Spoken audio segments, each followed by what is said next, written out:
আসসালামু আলাইকুম। ম্যাজিক ম্যাথের আরেকটা ভিডিওতে আপনাকে স্বাগতম। আপনি যদি নবম এবং দশম শ্রেণীর শিক্ষার্থী হয়ে থাকেন, তাহলে আজকের এই ভিডিওটা আপনার জন্য খুব বেশি ইম্পর্টেন্ট। আমরা ম্যাজিক ম্যাথের চ্যানেলের মাধ্যমে নিয়ে আসছি সাধারণ গণিতের প্রায় 500টি টিক মার্ক। আপনি যদি এই 500টি টিক মার্কের সম্পূর্ণ ভিডিওগুলো বা সম্পূর্ণ টিক মার্কগুলো দেখতে পারেন, তাহলে আমি আপনাকে 100% শিওর দিচ্ছি যে এসএসসি পরীক্ষায় আপনি 30-এ 30 পাবেন নিশ্চিত, 100% গ্যারান্টি। তো আপনি যদি এই আমাদের প্রত্যেকটা পর্ব দেখতে পারেন তাহলে অবশ্যই আপনি ভালো করবেন। আর আজকে হলো আমাদের 500 এমসিকিউর দ্বিতীয় পর্ব। আমরা আজকে আলোচনা করব সূচক ও লগারিদম। আমরা সূচক ও লগারিদমের এটা আমাদের প্রথম পর্ব চলবে। তাহলে আমরা এই সূচক ও লগারিদমের আমরা এটা প্রথম পর্ব। আমরা অবশ্য সূচক এবং লগারিদমের আরেকটা পর্ব হবে। তো আমাদের মেইন 500টা টিক মার্কের দ্বিতীয় পর্ব এবং সূচক এবং লগারিদমের প্রথম পর্ব। তাহলে আসুন আমরা শুরু করি। কিভাবে শুরু করবেন?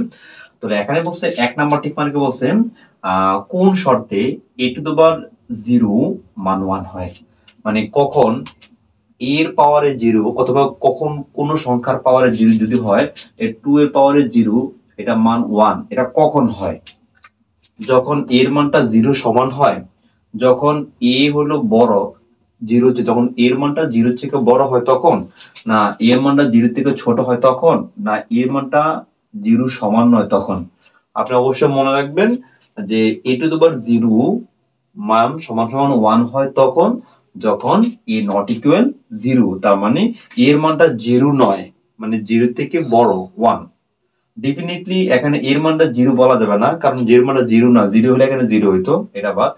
এর মানটা 0 এর চেয়ে বড়, মানে 1 2 3 যে কোনো হতে পারে, তো 2 তো হবেই না, শুধু 1। তাহলে এর মানটা 0 তে ছোট, মানে মাইনাস তো হবেই না, তাহলে এর মান অবশ্যই নট ইকুয়াল 0, এর মানটা 0 নয়, তার মানে 0 এর পরে পড়ব 1। তার মানে কোন শর্তে a⁻0 মান হয় 1, তাহলে শর্তটা হবে a not equal 0, উত্তরটা হবে a not equal 0। আমাদের প্রথম আমরা কাজ শেষ করলাম। আমরা এবার 2 নাম্বার কাজ আলোচনা করব। দেখেন আমাদের প্রত্যেকটা প্রশ্নের পিছনে কিন্তু বোর্ড কোশ্চেন গুলো লেখা আছে আপনাদের আরো মানে ভালো প্রিপারেশনের জন্য। এখানে বলছে a⁻q−r এবং a⁻r−p এটাকে গুণ করলে কত হবে। আমরা যদি এখানে a কমন নেই তাহলে কি তা হয়, q মাইনাস হচ্ছে r, গুণ থাকলে কি হয় যোগ, তারপরে কি হয় r প্লাস হলো p। দেখেন এটা কাটা, তাহলে a⁻ কি থাকে আমাদের, আমরা হাতে লিখতে পারি p প্লাস হলো q। তার মানে এটাকে কাজ করলে কি হয় p প্লাস q অবশ্যই গ হবে। আপনারা আশা করি ভগ্নাংশের গুণটা বুঝছেন। সূচক এবং লগারিদমের সময় যদি মাঝখানে গুণ চিহ্ন থাকে তাহলে এটার পাওয়ারে কি হয়, যোগ হয়। গুণ থাকলে যোগ হয়, বিয়োগ থাকলে ভাগ হয়, ভাগ থাকলে বিয়োগ হয়, গুণ থাকলে যোগ হয় বা যোগ থাকলে গুণ হয়। এটা হচ্ছে লগারিদমের একটা নিয়ম। তো আমরা আশা করি 2 নাম্বারেরটাও বুঝতে পেরেছি। আর এটা আসছে আমাদের বরিশাল বোর্ড 2015-তে। আমরা এখন 3 নাম্বারের প্রশ্ন নিয়ে আলোচনা করব। 3 নাম্বার প্রশ্ন বলছে 16, হ্যাঁ 16 টু দ্য পাওয়ার 3/4 এর মান কত? মানে 16 কে 4 ভাগের 3 ভাগ করলে এর মান কত হবে? আমরা সাধারণত এটাকে ক্যালকুলেশনের মাধ্যমে করতে পারবো। ক্যালকুলেশনের মাধ্যমে কিভাবে করব আপনারা যদি বুঝেন তাহলে লিখবেন 16, তারপরে পাওয়ার দিবেন, তারপর হচ্ছে 3, তারপর হচ্ছে ভাগের যে অংশটা এটা দিবেন 3 বাই নিচে দিবেন 4, ইকুয়াল দিলে উত্তর কত আসে 8। এটাকে আপনি ক্যালকুলেশনের মাধ্যমে সমাধান করলে উত্তর কত আসে 8। আশা করি এই প্রশ্নটা কিভাবে করবেন বুঝছেন। অবশ্যই ক্যালকুলেশনের মাধ্যমে করবেন। আপনি লিখবেন 16, পাওয়ার দিবেন 3, তারপরে ভাগ চিহ্ন যে সিস্টেমটা এটা দিয়ে 4 দিবেন, ইকুয়াল দিবেন 8 চলে আসবে। আশা করি বুঝতে পারছি। এবার আসেন 4 নাম্বার। 4 নাম্বার বলছে দেখেন 3√7, এখানে পাওয়ার বোঝা কয়টা, একটা। আবার দেখেন 3√7, এখানে পাওয়ার বোঝা কয়টা, একটা। আমরা অবশ্য জানি গুণের সময় এই যে এখানে গুণের সময় পাওয়ারটি কি হয়, যোগ হয়। তো এখানে পাওয়ার 1, এখানে পাওয়ার 1, একে কত হলো 2, তার মানে 3√7 হবে। এটা না 3√7, তার মানে এর উত্তর হলো এটা। আশা করি এই প্রশ্ন বুঝতে পারছেন। যারা অবশ্য ভিডিওটা দেখছেন তারা অবশ্যই সাথে সাথে খাতা কলম নিয়ে এগুলো প্রশ্নটা উঠিয়ে প্র্যাকটিস করবেন, তাহলে আপনি যে আর কখনো ভুলবেন না, আশা করি ইনশাআল্লাহ। তাহলে আসুন আমরা এবার 5 নাম্বার সমাধান করব। 5 নাম্বার বলছে P−1 প্লাস তারপর হচ্ছে Q−1, তারপরে পাশে আবার বলছে, আবার উপরে বলছে ইনভার্স 2। এটাকে আপনি যদি কাজ করেন তাহলে মানটা কত হবে, তাহলে আপনি সহজেই বের করতে পারেন। তবে দেখেন আমরা অবশ্য জানি ইনভার্সটা যার উপরে সে যাবে ভাগে, এটা হচ্ছে পি এর উপরে পি ভাগে আর কিছু নাই 1, তারপরে কিউর উপরে কিউ যাবে ভাগে 1, তারপরে কি থাকে স্কয়ার। এটাকে আমরা যদি কি করি ভগ্নাংশে যোগ করি তাহলে কি হয়, পি এবং কি গুণ করলে হবে পি কিউ। এবার আমরা আসেন পি এর থেকে পি বিয়োগ করলে তাকে কিউ, কিউ দিলে আবার কিউ স্কয়ার, আমি সাজালে গেলাই পি স্কয়ার প্লাস হলো কিউ স্কয়ার। হ্যাঁ, যেমন পি থেকে পি গেলে কিউ স্কয়ার, এ কিউ স্কয়ার কে কিউ স্কয়ার, আবার কিউ থেকে কিউ গেলে পি, পি গ্রুপে একের লগে সরি এখানে একের লগে হবে পি ওকে পি।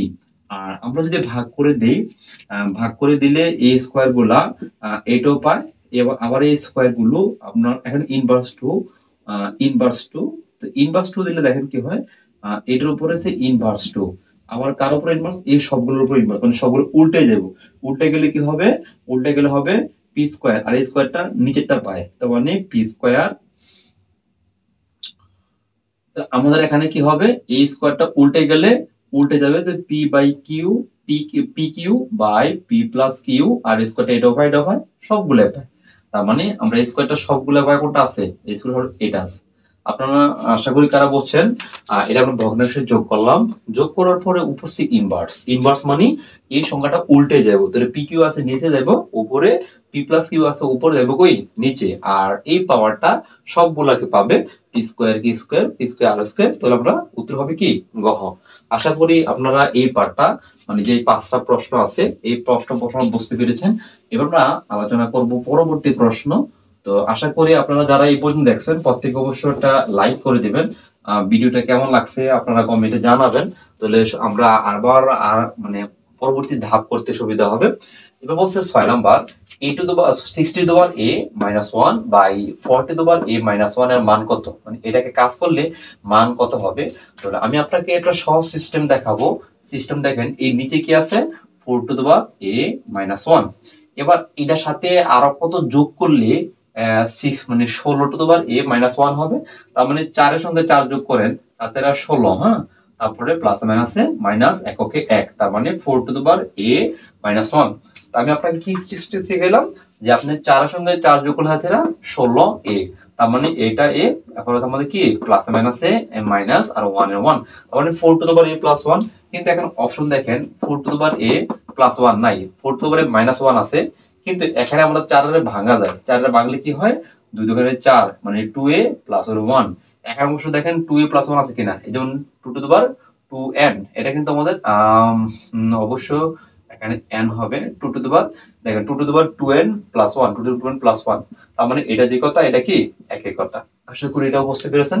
এবার আসেন পরবর্তী ধাপে প্রশ্ন আসে, আমরা পরবর্তী ধাপে প্রশ্ন কি বলছে একটু খেয়াল করলে আপনারা বুঝতে সুবিধা হবে, জায়গাটা ক্লিন করে রাখলে আমাদের সুবিধা হয়। তারপর বলছে 2 টু দি পাওয়ার, এই প্রশ্নটা খুব important, 2 two the power 3x plus 1 128, এই 2 two the power 3x plus 1, এখানে যদি 2 আছে আমরা এই 28 কে ভাঙবো, 2 এর পাওয়ারে কত দিলে 28 হয়, আমি যদি 2 এর পাওয়ারে আপনারা যদি 2 এর পাওয়ারে 8 দিই, হ্যাঁ 2 এর পাওয়ারে আমরা যদি 8 দিই, 2 টু দি পাওয়ার দেব 8, তাহলে দেখেন কত হয় 256, অথবা 2 এর পাওয়ার আমরা যদি 7 দিই তাহলে 128, তার মানে 7 2 7 বার গুণ দিলে কত হয় 128। দেখেন এই ইকুয়াল আগে পরে 2 মিলে গেছে উঠে দেব, আর থাকলো কি 3x প্লাস 1 আর ইকুয়াল হলো 7, তাহলে আমি রাখবো 3x 7 ইকুয়াল এটা x ছাড়া, যে x ছাড়া ইকুয়াল পরে পাঠিয়ে দেব, এই প্লাস এর প্লাস এর পরে এটা মাইনাস, তাহলে আমি বার করব কার মান x এর মান, 3 এখানে আছে গুণে পরে হবে ভাগে, 6 থেকে 7 থেকে 1 বিয়োগ করতে হবে 6, তাহলে 3 দ্বারা 6 এর কবার যায় 2 বার, তার মানে x এর মান হলো 2, এই x এর মানটা হলো 2। তো আমরা আশা করি এটা বুঝছি। ঠিক সেম এই যে 7 নাম্বারের যে টপিকটা, এই টপিকটা সেম आंसर হলো 8 নাম্বার, তারপরে সেম आंसर হলো আপনার 9 নাম্বার। হ্যাঁ, আপনি নিয়ম অনুযায়ী করেন, এখানে উত্তরগুলো দেওয়া আছে, বুঝতে বের করতে হবে। আমি 10 নাম্বার আলোচনা করি আপনাদের বুঝতে সুবিধা হবে।